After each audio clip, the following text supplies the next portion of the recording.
Hello. हाँ, नमस्कार sir. नमस्कार। सर, अभी जो वर्तमान में जो बजट पास हुआ है, उस बजट में दिव्यांग को क्या दिया गया है? और अगर दिव्यांग को कुछ नहीं मिला है, तो इसमें किसकी कमी की वजह से नहीं मिला है? चाहे दिव्यांग की में कमी के कारण, दिव्यांग समाज में कमी के कारण, या आपके सिर्फ सरकार के कार्य की कमी के कारण? इस बात को व्याख्या कीजिए सर। अभी का जो बजट आया है, निश्चित तौर से वो निराशाजनक है दिव्यांग समाज के लिए। लेकिन हम किसी पर ब्लेम क्यों करें? हम ब्लेम करने वाले होते कौन है जो हम किसी पर ब्लेम करें? हर साल की भांति इस साल भी दिव्यांगों को सामान्य बजट में कुछ प्राप्त नहीं हुआ, जबकि आरक्षण की सबसे अधिक जरूरत किसी समाज को है और आरक्षण शब्द का शुरुआत किसी से हुआ है तो वो दिव्यांग से हुआ है। हम उदाहरण बताते हैं, उदाहरण से आप समझ लीजिएगा कि हम किस प्रकार से, यानी सौरभ कुमार और सौरभ कुमार जैसे दिव्यांग किस प्रकार से ये जो बजट आता है, चाहे ये जो योजना आता है, ये जो परियोजना आता है, इसमें जो हमको नहीं मिल पाता है, कहां हम दोषी हैं। हम पहले एक उदाहरण आपको समझाना चाहेंगे कि तमिलनाडु में 300 यूनिट दिव्यांगों के लिए फ्री है और भारत में जब वित्त विभाग से यह योजना का घोषणा हुआ तो हमें लगा कि भारत सरकार निश्चित तौर से पूरे भारत के दिव्यांगों को ये तोहफा देगा, क्योंकि इस पर हमने बिहार सरकार को भी लिखा था और भारत सरकार को भी लिखा था कि जिस प्रकार से तमिलनाडु में 300 यूनिट दिव्यांगों के लिए फ्री है, उसी प्रकार से बिहार में इसकी व्यवस्था की जाए। लेकिन बिहार सरकार ने कहा कि मैं इसमें अक्षम हूं, लेकिन भविष्य में इस पर विचार किया जा सकता है अगर केंद्र सरकार हमें सहयोग करे। तो हमें आशा था, क्योंकि हम सभी जगह एक पत्र को लिखते रहते हैं, तो हमें आशा था कि केंद्र सरकार ने इस पर कार्य किया है, निश्चित रूप से दिव्यांगों को मिलेगा, लेकिन नहीं मिल पाया। हमें निराशा ही हाथ लगा। लेकिन आप कहें कि किस प्रकार से हमारा समाज इस सारे कार्यों के लिए दोषी है, तो हम किसी को दोषी नहीं कह रहे हैं, लेकिन हम समझाना चाह रहे हैं कि किस प्रकार से दोषी है।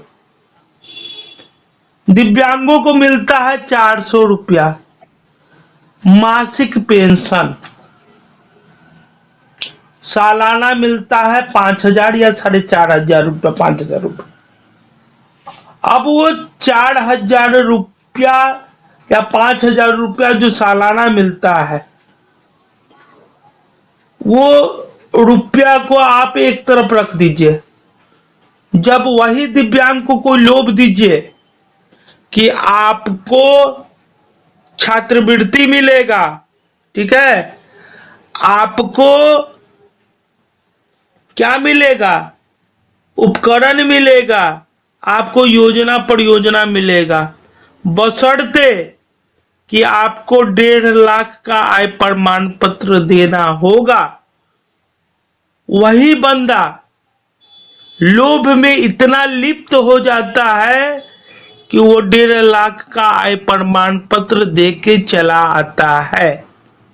अब कहिएगा 1.5 लाख का प्रमाण पत्र देता है तो वो कहाँ गलत है?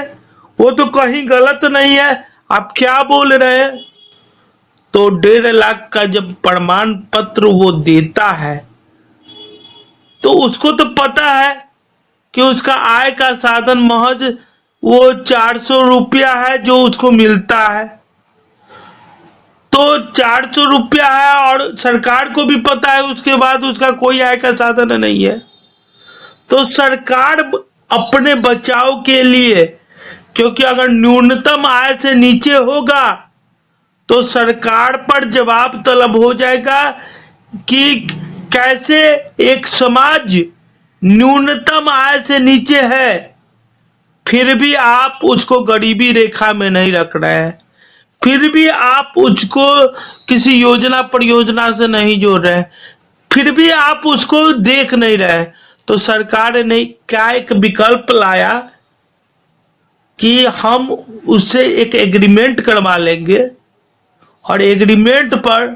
उससे ये मंजूरी करवा लेंगे लिखित रूप से, क्या कि भारत का संविधान जो है वह लिखित रूप का संविधान है, मौखिकली कोई बात नहीं होता है। मान लीजिए कि एक तरफ आप जिंदाबाद मुर्दाबाद करते हैं रोड पे खड़ा होके, बहुत दिव्यांग को नेता बनने का शौक सवार है और वो 10, 50, 100, 200, 400, 500 दिव्यांग को लेकर अपने अपने क्षेत्र में जिंदाबाद मुर्दाबाद करते रहते हैं, लेकिन वो जिंदाबाद मुर्दाबाद करने से कहीं अच्छा है कि आप सैद्धांतिक लड़ाई लड़िए और सैद्धांतिक बातों पर अमल कीजिए।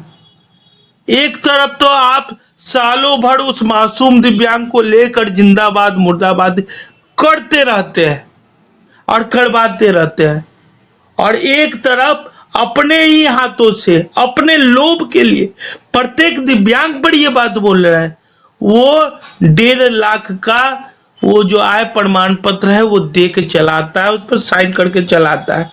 सरकार क्या करता है, आपके झूठे प्रमाण पत्र को सत्यापित करके सही बना देता है, चाहे व्हील चेयर लिए तब, चाहे बैसाखी लिए तब, चाहे किसी योजना परियोजना का लाभ लिए तब, तो उस प्रमाण पत्र को वो सही बना देता है।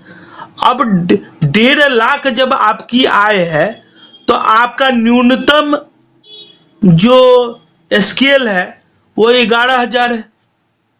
अब 11,000 है तो आप गरीबी रेखा में नहीं है।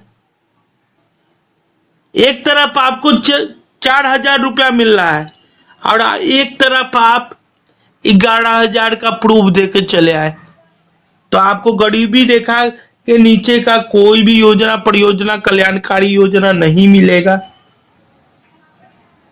आपके पास मतलब आपको उसका लाभ नहीं मिलेगा।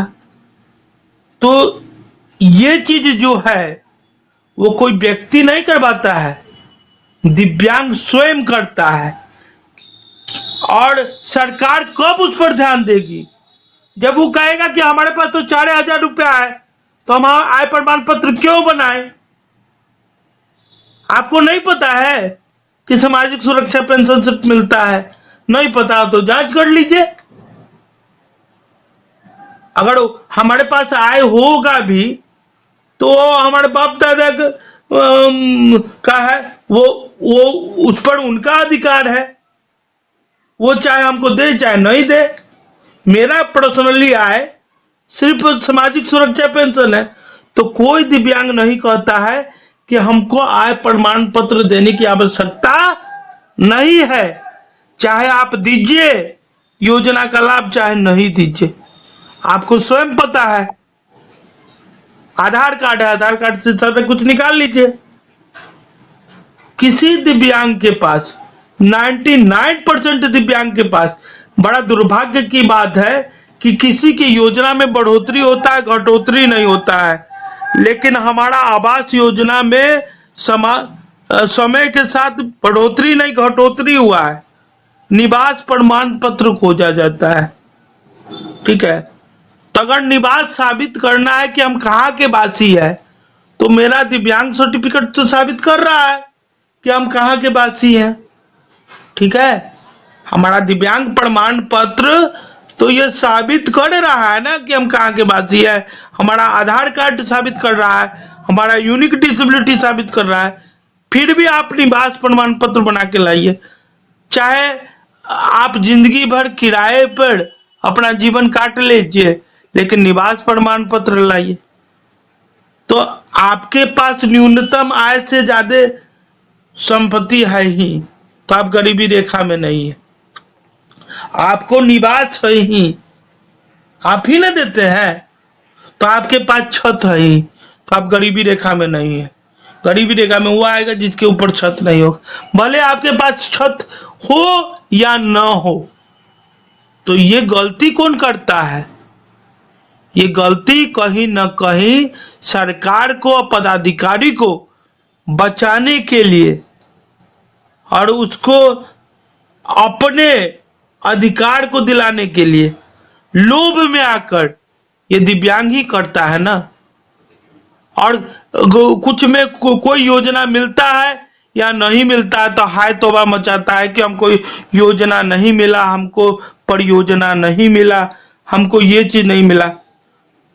तो यूनान का एक दार्शनिक था अरस्तु, उसने कहा था कि जब पढ़ा लिखा व्यक्ति राजनीति में हस्तक्षेप नहीं करेगा तो उस दिन तुम मान लेना कि एक अनपढ़ आदमी आएगा, उस पर बैठेगा और आधिपत्य करेगा।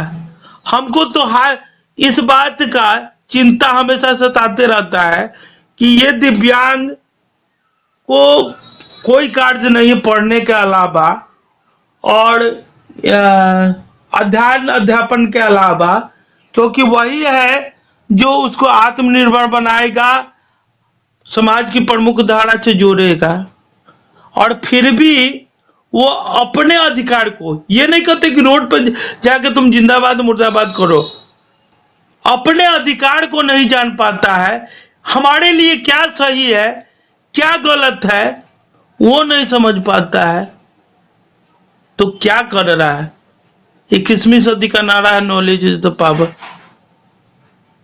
तो सबसे पहले दिव्यांगों को किसी पर विश्वास करना होगा, अपने पढ़ाई पर विश्वास करना होगा, और दूसरा कि सच्चाई को कबूल करना होगा, तभी जाकर योजना परियोजना का लाभ मिलेगा।